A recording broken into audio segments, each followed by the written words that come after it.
Hello दोस्तों, Indian civil services हमारे इस यूट्यूब चैनल पे आप सबका एक बार फिर से बहुत-बहुत स्वागत है। दोस्तों, जैसा कि आप सब जानते हैं, हम प्रतिदिन आप सबके लिए IAS, PCS, SSC, bank, railway व अन्य कॉम्पिटिटिव एग्जाम्स के लिए स्टडी मटेरियल लेकर हाजिर होते रहते हैं। तो दोस्तों, इसी कड़ी में आज हम आप सबके सामने भारत के प्राचीन इतिहास का एक भाग वैदिक संस्कृति से महत्वपूर्ण क्वेश्चन लेकर हाजिर हुए हैं, जो कि आपके हर एग्जाम में पूछे जाते हैं। दोस्तों, आज हम आपसे वर्ष 2017 के वर्ष 2017 के विभिन्न परीक्षाओं में पूछे जाने वाले प्रश्न को डिस्कस करने वाले हैं, जो कि वैदिक संस्कृति से है। तो दोस्तों, आपका ज़्यादा समय न लेते हुए चलिए वीडियो को शुरू करते हैं और देखते हैं आज के महत्वपूर्ण प्रश्नों को। तो दोस्तों, आज की वीडियो का पहला प्रश्न है कि ऋग्वेद में सबसे प्रमुख देवता कौन है? पूछा जा रहा है कि ऋग्वेद में सबसे प्रमुख देवता कौन है? तो इसका सही उत्तर है ऑप्शन ए, इंद्र। मतलब ऋग्वेद में सबसे प्रमुख देवता इंद्र हैं। अब आइए वीडियो में आगे बढ़ते हैं और अगला प्रश्न देखते हैं। अगला प्रश्न है कि निम्नलिखित में से कौन सा वेद वेद त्रयी का भाग नहीं है? पूछा जा रहा है कि निम्नलिखित में से कौन सा वेद वेद त्रयी का भाग नहीं है?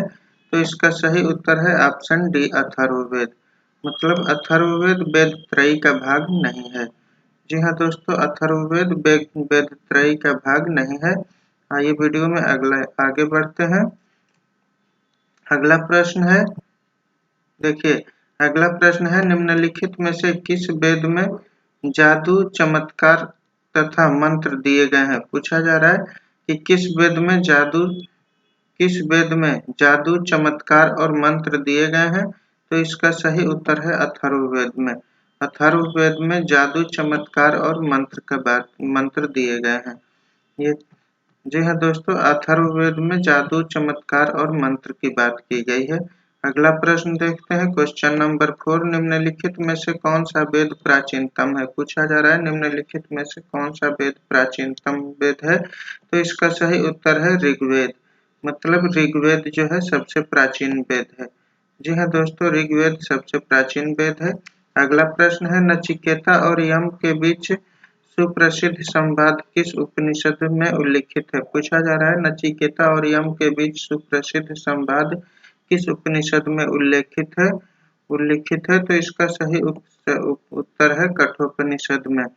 मतलब नचिकेता और यम के बीच जो संवाद है वो कठोपनिषद में उल्लिखित है। अब आइए वीडियो में आगे बढ़ते हैं और अगला प्रश्न देखते हैं। अगला प्रश्न है,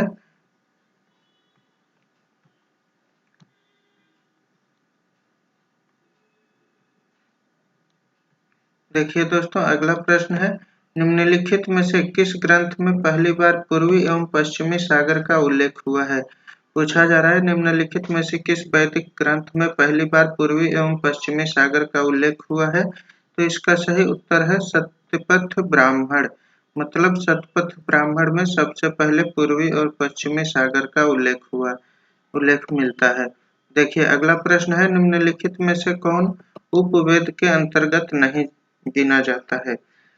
पूछा जा रहा है कि निम्नलिखित में से कौन उपवेद के अंतर्गत नहीं गिना जाता है? तो इसका सही उत्तर है यजुर्वेद। यजुर्वेद को जो है उपवेद के अंतर्गत नहीं गिना जाता है। आइए आगे बढ़ते हैं और अगला प्रश्न देखते हैं। दोस्तों, ये जो इस वीडियो में जो भी हम क्वेश्चन आपसे डिस्कस कर रहे हैं, ये अति महत्वपूर्ण क्वेश्चन है। ये आपके हर एग्जाम में पूछे जाते हैं। तो दोस्तों, ये वीडियो बहुत ध्यान से देखिएगा। तो दोस्तों आइए वीडियो में आगे बढ़ते हैं।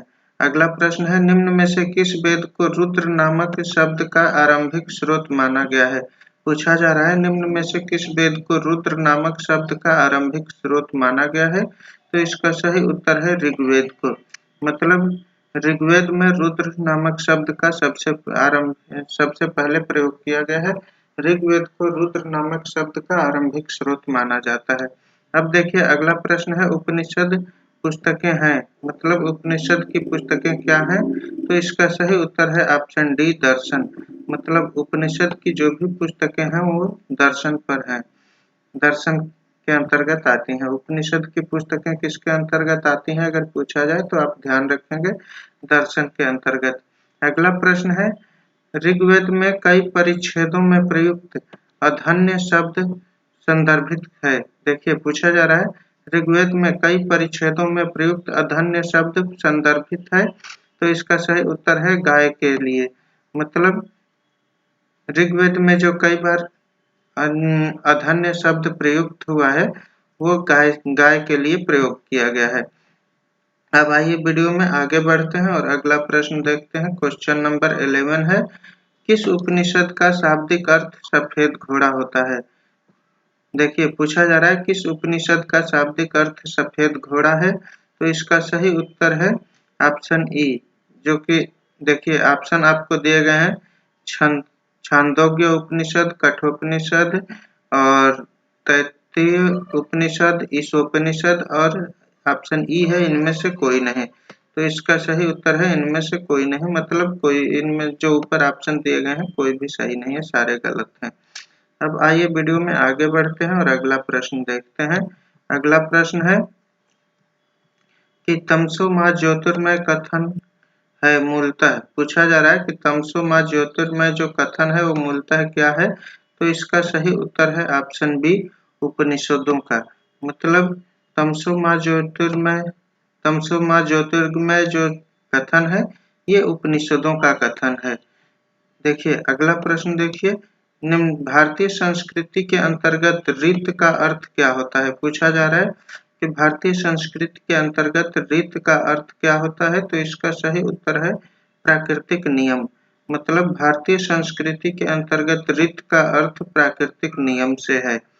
भारतीय संस्कृति के अंतर्गत रीत का अर्थ सांस्कृतिक प्राकृतिक नियम से है। जी हाँ दोस्तों, भारतीय संस्कृति के अंतर्गत रीत का अर्थ सांस्कृतिक प्राकृतिक नियम से है। अब आइए अगला प्रश्न देखते हैं। अगला प्रश्न है देखिए कथन है, क्वेश्चन नंबर 14 कथन है, आरंभिक कार्य जो अनिवार्यतः पशुचारी थे, आरंभिक आर्य जो अनिवार्यतः पशुचारी थे ने कई राजनीतिक संरचना विकसित नहीं की थी। देखिए कहा जा रहा है कि आरंभिक आर्य जो अनिवार्यतः पशुचारी थे ने कोई राजनीतिक संरचना विकसित नहीं की थी जिसे प्राचीन अथवा आधुनिक आर्य आधुनिक अर्थ में राज्य के रूप में मापा जा सके। और दूसरा कथन है, राजतंत्र वैसा ही था जैसा कि जनतांत्रिक मुखिया तंत्र। जनजाति मुखिया के लिए राजन शब्द का प्रयोग होता है, जो मुख्यतः एक सेनापति था और जो अपने लोगों पर शासन करता था, किसी विशेष क्षेत्र पर नहीं। तो इसका सही उत्तर है ऑप्शन बी कथन, दोनों कथन सही हैं। जी हाँ दोस्तों, इसका ऑप्शन बी सही है। इसका जो है ऑप्शन बी सही है। ऑप्शन बी कहता है दोनों कथन सही हैं और कथन ए कथन 2 का सही स्पष्टीकरण है। जी हाँ दोस्तों, इसका जो है कथन बी सही है, जो कहता है कि दोनों कथन सही हैं और कथन ए कथन 2 का सही स्पष्टीकरण है। ये ऑप्शन आपका सही है। ये जो है आर्य लोगों के संदर्भ में ये क्वेश्चन है। अब आइए वीडियो में आगे बढ़ते हैं और क्वेश्चन नंबर 15 देखते हैं। देखिए दोस्तों, पूछा जा रहा है क्वेश्चन नंबर 15 में, ऋग्वैदिक कालीन आर्यों और सिंधु घाटी के लोगों की संस्कृति के बीच अंतर के संबंध में निम्नलिखित कथनों में से कौन सा से सही है। पूछा जा रहा है ऋग्वैदिक आर्यों और सिंधु घाटी के लोगों की संस्कृति के बीच अंतर के संबंध में निम्नलिखित कथनों में से कौन सा सही है। तो इसका कथन एक है, ऋग्वैदिक कालीन आर्य कवच और सिरधरणी हेलमेट का उपयोग करते थे, जबकि सिंधु घाटी सभ्यता के लोगों में इसके उपयोग का कोई साक्ष्य नहीं मिलता है। और दूसरा कथन है, ऋग्वैदिक कालीन आर्यों को स्वर्ण, चांदी और ताम्र का ज्ञान था, जबकि सिंधु घाटी के लोगों को केवल ताम्र और लौह का ज्ञान था। अगला कथन है, ऋग्वैदिक कालीन आर्यों ने घोड़े को पालतू बना लिया था, जबकि इस बात का कोई साक्ष्य नहीं है कि सिंधु घाटी के लोग इस पशु को जानते थे। तो दोस्तों इसका जो है केवल ऑप्शन बी सही है, जो केवल ऑप्शन बी सही है, जो कहता है कि केवल कथन एक सही है। कथन एक सही है।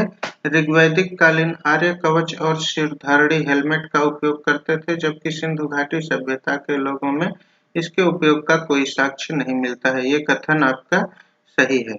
जी हाँ दोस्तों, कथन एक सही है और आगे जो दो कथन दिए गए हैं 2 और 3, ये दोनों कथन गलत हैं। तो दोस्तों ये तो रहे वर्ष 2017 में पूछे गए आर्य वर्ष 2017 में पूछे गए प्रश्न, जो कि वैदिक संस्कृति पर आधारित थे। अब हम आपसे बात करने वाले हैं वर्ष 2016 में वैदिक संस्कृति से पूछे गए विभिन्न प्रश्नों के बारे में और उनके उत्तर देखेंगे।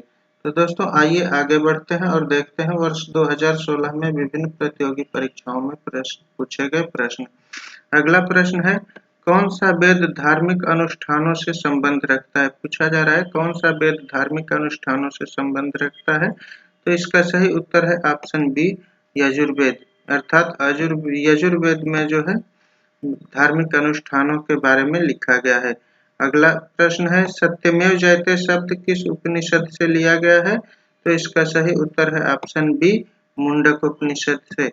सत्यमेव जयते अगर पूछा जाए कि कहाँ से लिया गया है, तो आप ध्यान रखेंगे मुंडक उपनिषद से लिया गया है। आइए अगला प्रश्न देखते हैं। अगला प्रश्न है कि उपनिषद क्या है? पूछा जा रहा है उपनिषद क्या है? तो इसका सही उत्तर है ऑप्शन सी, हिंदू दर्शन का स्रोत। अगर पूछा जाए कभी आपसे कि उपनिषद क्या है, तो आप ध्यान रखेंगे उपनिषद हिंदू दर्शन के स्रोत हैं। जी हाँ दोस्तों, उपनिषद हिंदू दर्शन के स्रोत हैं।